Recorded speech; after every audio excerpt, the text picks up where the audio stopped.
Puluhan orang di Yaman tewas akibat serangan membabi buta Amerika Serikat pada Kamis 17 April 2025. Serangan tersebut langsung dibalas oleh kelompok militan Houthi. Serangan balasan ini diluncurkan Houthi pada Jumat 18 April pagi. Akan tetapi, serangan tersebut tak menargetkan fasilitas militer Amerika Serikat. Dikutip dari tribunnews.com, militan tersebut dilaporkan menyerang wilayah pendudukan Israel. Sejumlah rudal terdeteksi mendekati wilayah udara Zionis, namun IDF mengklaim mampu mencegat rudal yang ditembakkan dari Yaman. Pencegatan dilakukan setelah sirine tanda bahaya diaktifkan di sebagian besar wilayah Israel Tengah.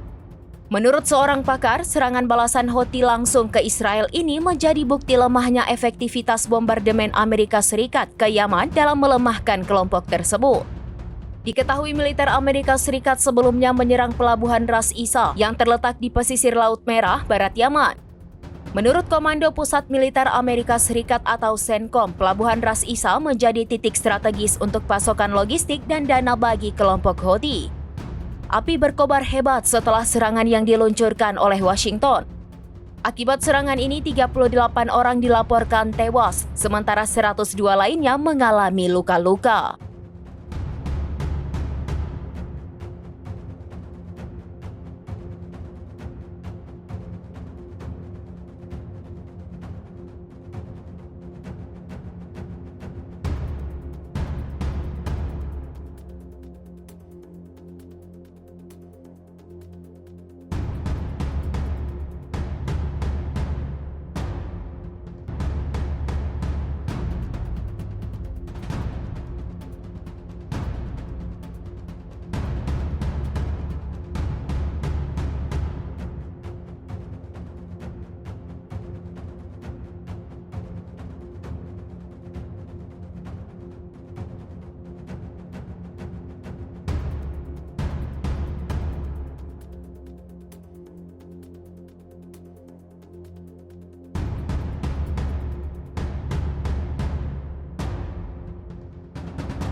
Download Tribun X sekarang, menghadirkan lokal menjadi Indonesia.